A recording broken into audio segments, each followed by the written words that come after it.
인간은 정말 놀랍습니다. 사막, 빙하, 활화산 옆 어디에 떨어져도 인간은 곧 집을 짓고 이웃 감시단도 만들 겁니다. 오늘 저는 문명의 경계 지구 이력서에서 가장 외로운 점들로 떠나보려 합니다. 어떤 곳은 겨우 생존이 가능하고 어떤 곳은 도달에 몇 주가 걸리며 어떤 곳은 오직 우리 모두를 아주 멀리 떨어뜨려 놓기 위해 지어졌습니다. 20번부터 시작하겠습니다. 트리스탄 다 쿠냐. 이름은 멋지지만 가기엔 최악입니다. 이 작은 화산섬은 남대서양 한가운데에 위치해 있습니다. 바다에서 오지 마라라는 경고판 같은 곳이죠. 공항과 전기 페리가 없습니다. 여기를 방문하고 싶다면 케이프타운에서 출발하는 화물선에 올라타야 합니다. 물론 취소되지 않는다는 가정하에 말이죠. 하지만 대부분 취소됩니다. 햇빛이 좋으면 5일 7일 여행이 됩니다.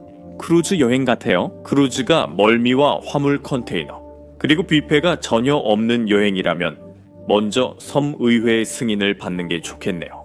서류 없으면 섬에 낙원도 없죠. 그럼 여기에는 누가 사나요? 영국 사람들이요? 네, 영국인의 후손입니다. 1810년대 엔다른 대서양 섬 사람들도 일부 섞였습니다. 영국은 나폴레옹의 탈출을 막으려고 이곳에 주둔군을 보냈습니다. 근처에 세인트 헬레나요. 근처라고 해도 1500마일이나 떨어져 있었죠. 그건 뉴욕 죄수를 댈러스에서 감시하는 것과 비슷해요. 어느 날 군인들은 남자는 많지만 아내가 부족하단 걸 깨닫고 세인트 헬레나의 여성들을 보내달라고 정중히 요청했어요. 그렇게 해서 정착지가 생겼어요. 오늘날 이곳에는 약 240명이 살고 있고 7개의 성씨와 하나의 마을이 있습니다. 여기에는 보건소, 슈퍼마켓, 학교, 우체국이 있고 치과 의사는 연일 후에 방문해요. 그래서 치실은 필수죠. 1961년에 화산이 폭발해서 섬 전체 사람들이 짐을 싸서 영국으로 이주했어요. 그런데 그곳을 정말 싫어했죠. 매 순간 그랬죠. 섬이 안전하다고 선언되자마자 모두 고향으로 돌아갔어요. 알고 보니 연기가 나는 화산이 영국의 날씨보다 낫더라고요. 남대서양의 외로운 화산섬에서 남극보다 더 추운 군사 전초기지로 옮겨진 셈이었죠. 캐나다의 얼어붙은 북쪽 19번째는 얼러트입니다. 거기서 살아남으려면 항상 경계해야 해서 얼러트라는 이름이 붙었을 겁니다. 이곳은 지구상에서 가장 북쪽에 영구적으로 사람이 거주하는 곳으로 차가운 북위 82도에 위치해 있습니다. 북극과 거의 이웃이라고 할 수 있지만 사실상 마을은 아닙니다. 얼러트는 군사 신호정보 기지로 공식적으로는 기상 관측을 하는 척하면서 실제로는 다른 나라의 통신을 엿듣는 곳입니다. 이곳은 아마 240p 화질 음모론 영상 3편 이상에 최소 한 번은 등장했을 겁니다. 인구는 65명에서 110명 사이고 대부분은 3개월에서 6개월 정도 머무르는데 그 정도면 자신의 인생 선택을 되돌아보기엔 충분한 시간입니다. 그곳에 가는 것은 쉽지 않습니다. 얼러트에 공항은 있지만 정기 항공편이 없습니다. 비행기는 군대가 필요할 때만 나타납니다. 공식 임무의 캐나다 군대나 심하게 길을 잃은 사람이 아니면 들어갈 수 없습니다. 국방부 허가 없이 방문 가능한 다른 장소들도 있습니다. 허가증과 등산 체력만 필요합니다. 이제 추운 곳은 그만두고 태양이 당신을 죽이려는 고립된 곳을 시도해봅시다. 18번 수파이 마을. 애리조나주는 미국에서 유일하게 우편물이 아직도 노새로 배달되는 마을입니다. 비유가 아니라 실제 노새입니다. 약 200명이 거주하며 95% 이상 이 아메리카 원주민입니다. 이 마을은 그랜드 캐년 바닥에 하바스파이 인디언 보호구역에 있습니다. 부족은 도로 건설이 가능했지만 거절했습니다. 외부와의 접촉이 그들에게 어떤 의미였는지 생각하면 이해할 수 있습니다. 스파이에 가는 방법은 도보, 노새, 헬리콥터 전세 3가지입니다. 마지막 방법이 가장 빠르지만 가장 거슬리는 방법이기도 합니다. 대부분의 사람들은 도보로 내려가는데 내려갈 때는 쉽지만 올라올 때는 후회가 밀려옵니다. 편도 8마일 4-6시간 소요됩니다. 마지막 운동이 고교 체육 수업이었다면 시간을 충분히 갖거나 구조팀을 부르거나 여름엔 피하는 게 좋습니다. 섭씨 38도, 화씨 100도까지 오르고 수파이까지 하이킹은 금방 생존 다큐가 될 수 있습니다. 그런데 왜 갈까요? 여기가 정말 아름답고 인스타그램 추천이라 왔어요. 수파이는 하바수파이 폭포로 이어집니다. 붉은 협곡 벽 사이로 쏟아지는 청록색 리본 같은 폭포. 북미에서 가장 숨막히게 아름다운 장소 중 하나죠. 페이스튠으로 셀카 찍기 딱 좋은 곳이에요. 타는 더위 속 하이킹이나 해발 16,000피트에서 숨을 헐떡여도 인간은 정말 멈추지 않습니다. 17번 라 링코나다 페루는 해발 16,700피트로 지구상에서 가장 높은 영구 거주지입니다. 그곳은 에베레스트 남쪽 베이스 캠프보다 900피트만 낮습니다. 이곳에는 1년 내내 자발적으로 사는 사람들이 있습니다. 공식적으로 약 7,000명, 비공식적으로는 더 많습니다. 비공식적으로 3만 5만 명 정도로 정말 놀라운 수치입니다. 해발 16,400피트 이상의 고도에서 오래 거주하는 것은 건강에 해롭습니다. 라 링코나다는 사람들이 일부러 그렇게 사는 지구상 몇 안 되는 곳 중 하나입니다. 심지어 사냥들도 그들을 보며 부루라고 하는 것 같아요. 이 마을은 툰드라 황무지에 있습니다. 기온은 화씨 34도, 섭씨 1도 정도입니다. 산소는 해수면의 절반 수준이지만 진짜 위험은 고도가 아닙니다. 이 마을은 살인율이 높고 인신매매가 있으며 경찰도 거의 없습니다.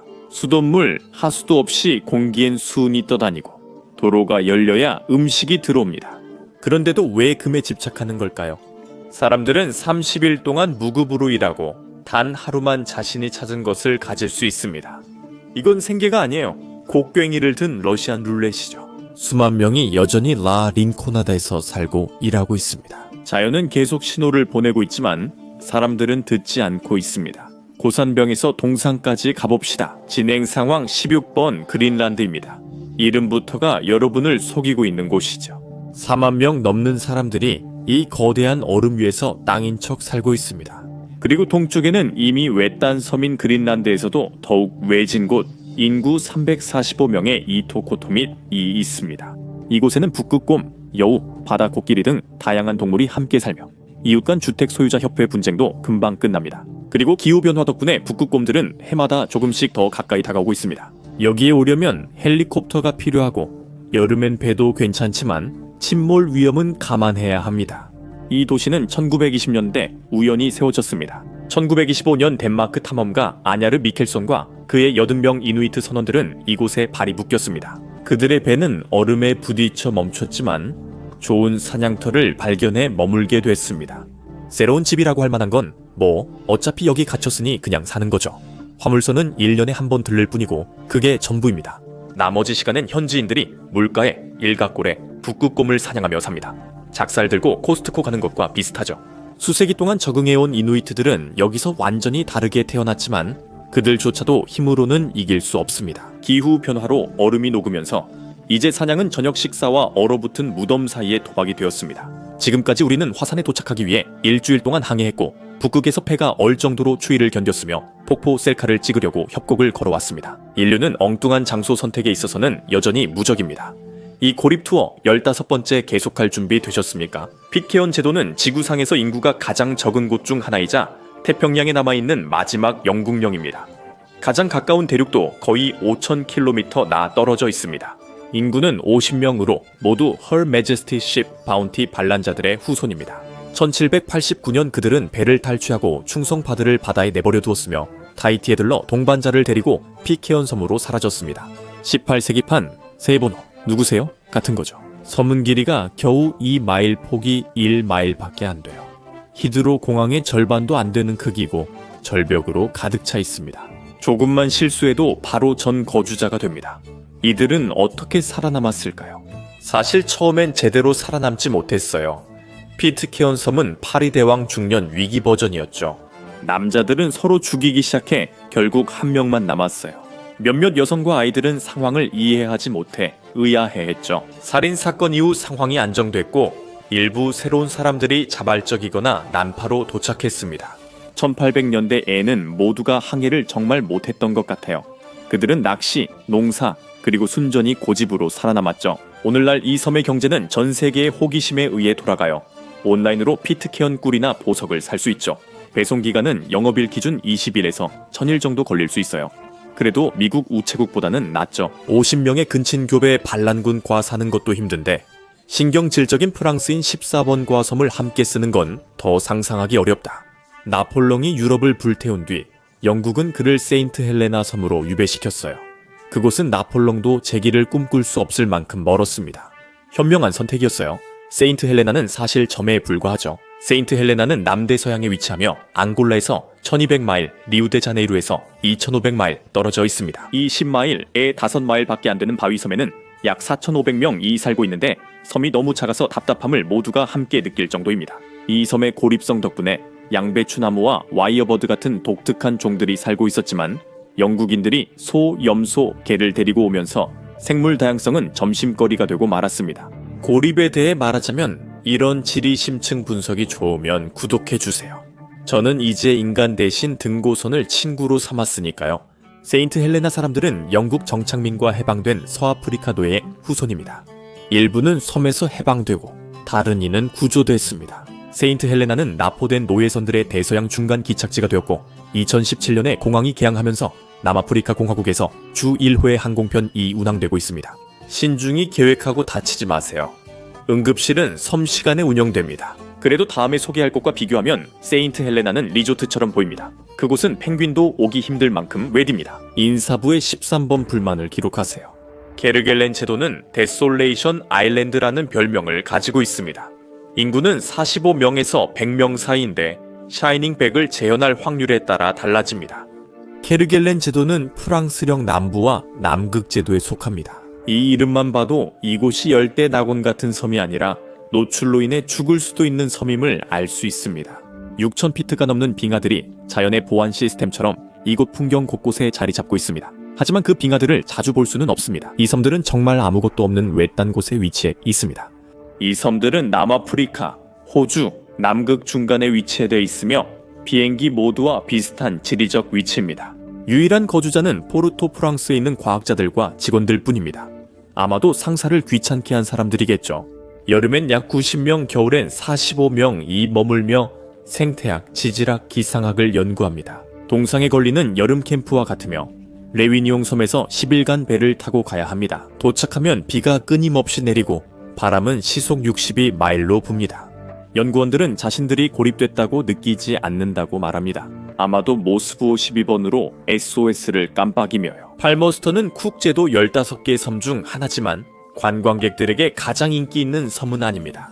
그 이유는 아마도 그곳에 사는 사람이 25명뿐이고 모두 서로 가족이기 때문일 겁니다. 그 부분은 깊이 생각하지 말고 다음 주제로 넘어가겠습니다. 그들은 1883년 이 섬에 정착한 영국 탐험가 윌리엄 마스터스와 두 폴리네시아인 아내의 후손입니다.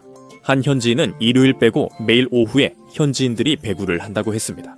우리가 배구보다 더 좋아하는 건 교회뿐입니다. 가족과 함께하는 추수감사절에도 와인 없이는 못 버팁니다. 네가 볼 수 있는 사람이 그들뿐이라면 너도 생각이 바뀔 거야. 팔머스턴은 뉴질랜드에서 북동쪽으로 2,000마일 가장 가까운 태평양의 다른 섬까지는 200마일 떨어져 있습니다. 이곳이 외부 세계와 연결되는 유일한 수단은 전화국, 단 하나의 전화국뿐입니다. 전기와 인터넷은 제한적이며 하루 몇 시간만 위성 연결이 가능하고 그 시간에도 간신히 도움을 요청하거나 절망적인 상황을 알릴 수 있습니다. 도달 불가능한 곳을 스크롤로 바라봅니다. 그들은 640에이커 이 열대 낙원에 자급자족할 수 있는 공간을 만들었습니다. 화물선은 1년에 몇 번만 오기 때문에 그들은 어쩔 수 없이 자급자족해야 했습니다. 그들은 태양광 발전, 낚시, 자급자족 농업에 의존하고 있으며 신선한 물을 확보하기 위해 빗물 집수 시스템도 갖추고 있습니다. 생존주의자들에게는 천국과도 같은 곳이죠. 우리는 이제 빙하 대신 야자수를 선택하고 모두가 가족인 곳에서도 천국이 낯설 수 있음을 배우고 있습니다. 11번 칠레 해안에서 416마일 떨어진 곳에 위치한 로빈슨 크루소 섬은 그 유명한 이야기에 영감을 준 곳이기 때문에 그 이름이 붙여졌습니다. 1704년 선원 알렉산더 셀커크는 자신이 타고 있던 싱크포츠호가 항해를 버티기에는 너무 새고 있다고 판단했습니다. 그는 선장에게 차라리 자신을 섬에 두고 가달라고 말했습니다. 대담한 선택이었죠. 선장은 뒷좌석 승객을 잃게 되어 기뻐했습니다. 선원은 기꺼이 그 요청을 들어주었습니다. 셀커크는 약간의 보급품과 평생의 후회만을 남기고 섬에 남겨졌습니다. 한편 셀커크는 혼자서 5년을 살아남으며 스페인 배를 피해 다니고 염소와 대화를 나눴습니다. 그는 1709년 구조되어 데니얼 디포, 로빈슨 크루소의 모티브가 됐습니다. 그 섬은 해적 근거지였다가 감옥이 되었습니다. 칠레인들은 1800년대 후반에 그곳에 정착했고 오늘날 약 976명, 이 유일한 마을인 산후안 바티스타에 살고 있습니다. 그들은 자동차, 텔레비전, 위성인터넷, 작은 비행장도 있습니다. 그곳은 칠레에서 6인승 비행기로 3시간 걸리며 이 비행기만 착륙할 수 있습니다. 비록 아주 작지만 그곳은 드라마를 정말 좋아합니다. 2010년 칠레 앞바다 대지진으로 3m 쓰나미가 발생했습니다. 12살 소녀 마르티나 마타라나는 바닷물이 빠져나가는 것을 보고 경보를 울려 수십 명의 생명을 구했습니다. 뭐 하나를 떠올려 보세요. 더 깊은 실존적 두려움이 있습니다. 우리는 반란과 군주제, 저천증까지 단순한 삶을 위해 겪었고 고립은 계속됩니다. 이제 상위 10위에 들어섰고 여기부터 상황이 더 이상해집니다. 1위는 무엇일지 예상해 보시겠어요? 댓글로 알려주세요. 10위 오이мя콘 시베리아. 지구에서 가장 추운 마을 중 하나가 시베리아에 있다는 건 놀랍지 않죠. 오이мя콘 최저기온은 영하 96.2도 화씨입니다. 그건 추움이 아니라 범죄에 가깝죠. 동상에 걸리기까지 대기해서 5분밖에 안 걸리기 때문에 아무것도 드러난 채로 남아있지 않고 오래 살아남을 수도 없습니다. 그래서 오이мя콘의 삶은 꽤 이상하죠. 휴대폰은 바로 꺼지고 금속과 유리는 피부와 얼굴에 달라붙거나 얼어붙습니다. 자동차는 계속 시동을 걸거나 현대 미술 작품이 됩니다. 배관이 없어 파이프가 얼어붙으며 화장실은 야외 변소이고 증기 목욕이 샤워로 여겨집니다. 그곳엔 로드 오브 본즈를 운전해 가야 해요. 수만 명의 군락 수감자들이 도로를 건설하다 죽었습니다. 우리는 얼어붙은 시체 위로 지나가며 엔진이 멈추지 않길 기도했습니다. 가장 가까운 도시인 야쿠츠크는 차로 이틀 거리입니다. 강이 얼어붙을 때만 갈 수 있습니다. 여름에는요? 여름엔 페리와 인생 선택 재평가가 필요하죠. 다음 장소로 가볼게요. 유일한 다리를 이용해야 하는데 그 다리는 언제든지 밑에서 치워질 수 있습니다. 9번 샤하라, 예멘에 오신 것을 환영합니다. 아니, 사실 환영하지 않습니다. 샤하라 마을은 최소 9세기부터 1000년 넘게 존재해 왔습니다. 아무도 이곳을 점령하지 못했습니다. 1960년대 예멘 내전으로 공습이 시작되기 전까지요. 사는 군대를 이기지만 군대가 하늘을 날지 않으면 그렇습니다. 한때 자이디 이슬람 학문의 중심지였던 샤하라는 사실상 난공불락이었습니다. 해발 8,500피트 넘는 험준한 산 위에 위치한 이곳은 깊은 협곡에 둘러싸여 다리로 세상과 연결됩니다. 그게 전부입니다. 17세기에 지어진 단 하나의 다리입니다. 길이는 겨우 65피트에 불과했고 몇 분 만에 해체할 수 있었습니다. 침입자가 올 때마다 마을 사람들은 다리를 분해했습니다. 유일한 길이 300피트의 넘을 수 없는 길로 변해버렸죠. 오늘날에도 여전히 접근하기 어렵습니다. 외국인은 경찰 허가증이 필요하고 내전으로 여행이 위험한 것도 아시죠? 하지만 마을 자체는 여전히 안전합니다. 주변만 불타고 있을 뿐이죠. 변하지 않는 것들도 있습니다. 예멘 사람들은 고립된 공동체를 좋아하는 것 같아요. 샤하라 외에도 예멘 지역이 이 목록에 더 있어요. 8번입니다. 소코트라 섬은 너무나 고립되어 있어서 자체적인 언어, 문화, 그리고 야생동물까지 발전시켰습니다. 이곳은 지구판 나는 독특해요입니다. 이곳의 식물 약 37종과 파충류 90종, 지구상 어디에서도 볼 수 없는 고유종입니다. 이곳의 대표 거주자는 드래곤블러드 나무입니다. 이 나무도 버려진 환경에서 살아남는 법을 익혔네요. 공감됩니다. 이 나무의 줄기는 물을 저장해 건기에 대비합니다. 진화된 물병과 같습니다. 소코트라는 예멘에 속하지만 실제로는 소말리아에 더 가깝고 아프리카의 뿔에서 150마일 떨어져 있습니다. 이곳은 예멘 본토에서 약 250마일 떨어져 있으며 주민들은 예멘인이나 소말리아인이 아닌 소코트리인입니다. 이들은 아랍어와는 다른 문자로 기록되지 않은 세머 계열의 소코트리어를 사용합니다. 이곳의 삶은 힘듭니다. 몬순이 오고 곧 가뭄이 찾아와 물이 금방 사라집니다. 이 섬에는 절제가 없습니다. 현지인들은 유향, 모략, 알로에, 용혈수지 등을 거래하며 생계를 유지했습니다. 고대 에츠시와 비슷했지만 가격은 더 저렴했습니다. 오늘날 그들은 이 섬의 비공식 수호자가 되었습니다. 여성이라면 다음에 소개할 이곳 방문은 규칙 위반입니다. 7번입니다. 아토스산 또는 아요오로스는 서기 963년에 세워졌습니다. 그리고 그곳의 삶은 그 이후로 거의 변하지 않았습니다. 이곳은 아직도 비잔틴 시대로 바로 들어갈 수 있는 드문 장소입니다. 타임머신도 친절한 괴짜 과학자도 필요 없습니다. 남성은 특별 거주 허가증이 있어야 하며 수도원에 머물러야 방문할 수 있습니다. 호텔도 에어비앤비도 예외도 없습니다. 방문객 수가 제한되고 여성은 산만함 방지를 위해 출입이 금지됩니다. 1000년이 지난 지금도 여전히 변명거리입니다. 그리스 본토에 있지만 도로가 없어 배로만 들어올 수 있습니다. 여성 출입 금지 규정이 사람들의 화제가 되긴 하지만 이곳에 감탄하지 않을 수 없습니다. 이 작은 신정 국가는 1000년 넘게 중세의 모습을 유지해 왔습니다. 마치 세상과 달리 말이죠. 와이파이로 업그레이드 됐지만 그들은 우린 이대로 좋아 라고 했어요. 이곳이 가장 엄격한 공동체인지는 잘 모르겠어요. 결국 다음 마을은 주민들이 그곳에 살기 위해 맹장을 제거해야 한다고 요구하니까요. 6번 더 스타즈 빌리지, 비다라스, 에스트레아스는 그런 뜻입니다. 화려해 보이지만 전혀 그렇지 않습니다. 이곳은 남극 킹조지 섬에 있는 14가구 규모의 칠레 정착촌으로 대부분의 남극 기지와 달리 단순 연구 기지가 아닙니다. 여기는 인터넷 허브 역할의 학교, 은행, 체육관, 우체국, 라디오 방송국, 공중전화화가 있습니다. 1998년 감성을 제대로 느끼고 싶다면 방문객들은 20개 객실 2 있는 호텔에 머물 수 있습니다. 대부분의 주민들은 근처의 에두아르도 프라이 몬탈바 기지에서 일합니다. 일부는 가족까지 데려오기도 하는데 그렇게 해서 아이들이 배우게 됩니다. 부모들은 속으로 아이들을 원망합니다. 특히 2주 전 모두 맹장을 제거해야 한다는 사실을 알게 된 후 더 그렇습니다. 왜냐하면 그 마을엔 의사와 간호사가 각각 한 명씩 있기 때문입니다. 가장 가까운 제대로 된 병원은 남극해를 건너 625마일 떨어진 곳에 있습니다. 맹장 수술을 미리 받는 건 극단적인 게 아니라 일종의 보험입니다. 그렇지 않으면 장기가 터지면 라디오 진행자가 버터 나이프로 수술에 성공할 수도 있습니다. 우리는 시베리아인의 얼어붙는 이야기, 침입자 밑에서 다리를 빼는 이야기, 산에서 여성 출입을 금지한 승려 이야기까지 다뤘습니다. 인류의 가장 큰 능력이 외딴 곳에서 불편하게 사는 걸 마치 라이프스타일 선택처럼 보이게 만드는 걸까요? 5가지 최고의 이야기를 다뤘습니다. 더 춥고 이상하며 외로워집니다. 본질적으로 지구의 하드 모드입니다. 5뒤입니다.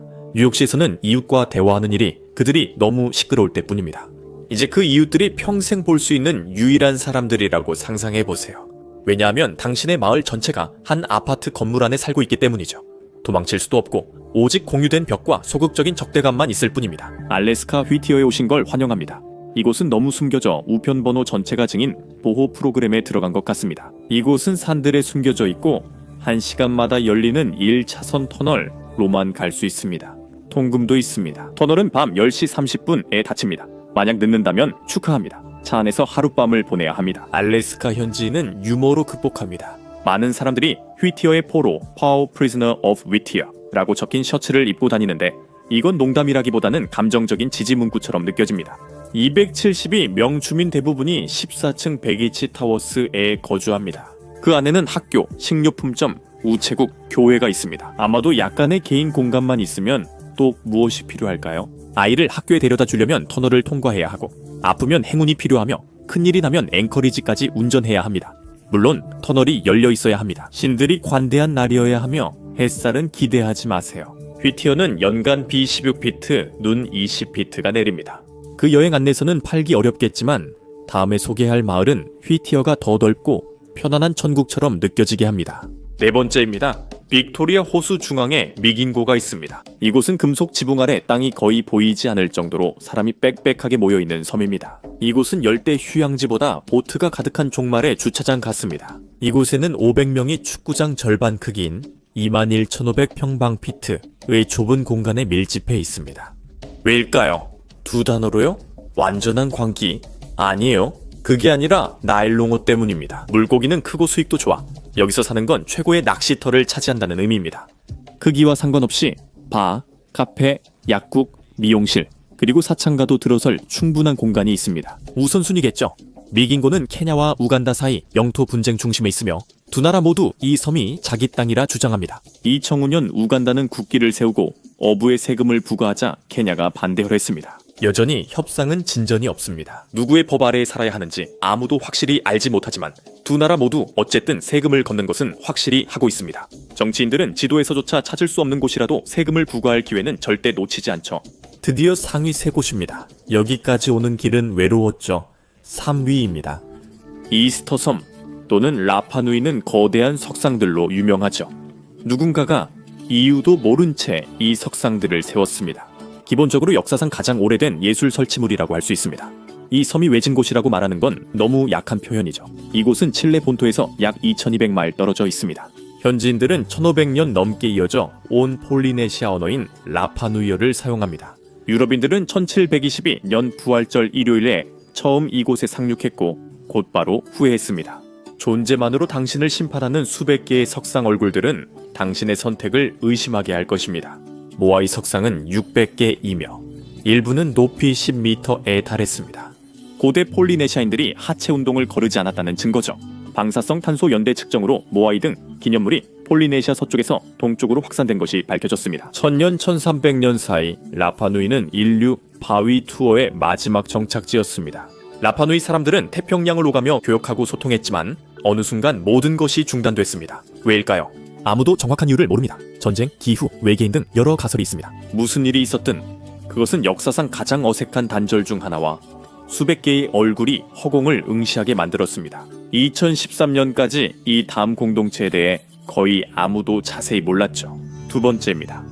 최근까지 모토 티베트는 너무 외진 곳이라 이곳에 오려면 히말라야 산맥을 며칠씩 걸어야 했고 눈사태는 덤이었습니다. 수십 년간 999명 중 대다수는 시도하지 않았습니다. 티베트 산맥 고지대인 이곳은 엔지니어들이 산을 폭파하기 전까지 중국에서 유일하게 고속도로가 없던 지역이었습니다. 1990년대 첫 시도는 크게 성공하지 못했습니다. 봄에 매도 고속도로는 겨우 사흘을 버텼고 이후 눈과 비에 의해 완전히 사라지고 말았습니다. 모토어는 숨겨진 연고체 땅이라는 뜻인데 솔직히 말해서 정말 멋진 이름이고 그 이름에 걸맞은 곳입니다. 지형은 몇 마일 만에 아열대 숲에서 고산 호수로 변합니다. 자연이 정체성 혼란을 겪는 듯해요. 약 15,000명의 사람들이 티베트에서 가장 신성한 지역으로 여겨지는 이곳에 살고 있습니다. 하지만 발전에는 단점도 있습니다. 새 고속도로는 방문객, 관리, 정부 프로젝트를 불러왔습니다. 2024년에 현지인들이 댐 건설에 항의했을 때 중국 정부는 처음에는 귀를 기울이는 듯했지만 결국 모두를 체포하고 공사를 시작했습니다. 어쨌든 아직도 모토어에 가는 옛날 방식을 선택할 수 있습니다. 48마일을 걸어서 가는 거죠. 에어컨이 있는 곳에서 깨달음을 얻고 싶으신가요? 그냥 운전하세요. 바로 여기입니다. 이곳이 바로 절대적으로 추천하지 않는 최고의 명소입니다. 방문하지 마세요. 심지어 구글 검색도 하지 마세요. 만약 직접 범죄 다큐멘터리를 만들 계획이 아니라면요, 노스 센티넬 섬에 대해서는 제가 말할 수 있는 게 많지 않습니다. 왜냐하면 센티넬 쪽을 제외하고는 그곳에 발을 디딘 사람이 살아서 돌아온 적이 없기 때문입니다. 섬 주민들은 외부인에게 화살과 창을 쏘는 것으로 유명합니다. 사실 이는 관광객을 대하는 적절한 방법일 수도 있습니다. 센티넬 쪽은 약 1000년간 그곳에 살았으며 최초 기록은 1771년입니다. 동인도 회사의 한 배가 해안에서 불길을 보고 바로 그곳을 떠났습니다. 한 세기 뒤 난파된 인도 선원들은 운이 나빴습니다. 섬 주민들이 선원을 공격했고 선원들이 맞서 싸우자 영국 해군이 와서 섬을 영국 영토로 선포했습니다. 그게 바로 영국이 하던 일이었기 때문입니다. 그래서 이들은 역사상 가장 불친절한 환영 인사가 되었습니다. 최근 방문자는 선교사 존 앨런 차우로 2018년 섬 주민들의 개종을 결심했습니다. 그들은 세 번째 방문에서 2번 경고한 뒤 대화를 영원히 끝냈습니다. 그는 하나님의 말씀을 전하러 왔고 그들은 그를 직접 보냈습니다. 그럼에도 센티넬리족은 여전히 그곳에서 잘 지내고 있습니다. 그들은 배, 비행기, 헬리콥터를 봤지만 그냥 지나쳤습니다. 어떤 사람들은 함께 있는 걸 더 좋아합니다. 이것이 무언가를 증명한다면 인간은 어디에서든 살 수 있다는 겁니다. 얼어붙은 사막, 활화산, 절벽, 동굴, 떠다니는 오두막집에서도 말이죠. 이건 도전이 아니라 손볼집이에요. 솔직히 말해서 문명 속에서 즐기는 척하며 틱톡을 둠 스크롤링하는 것보다는 약간의 고립이 훨씬 낫죠. 오늘 저와 함께 해주셔서 감사합니다. 영상이 재미있으셨길 바라며 이런 영상을 더 보고 싶으시다면 구독과 알림 설정도 부탁드립니다. 정말 큰 힘이 됩니다. 다시 한번 감사드리며 맵팩에서 또 뵙겠습니다.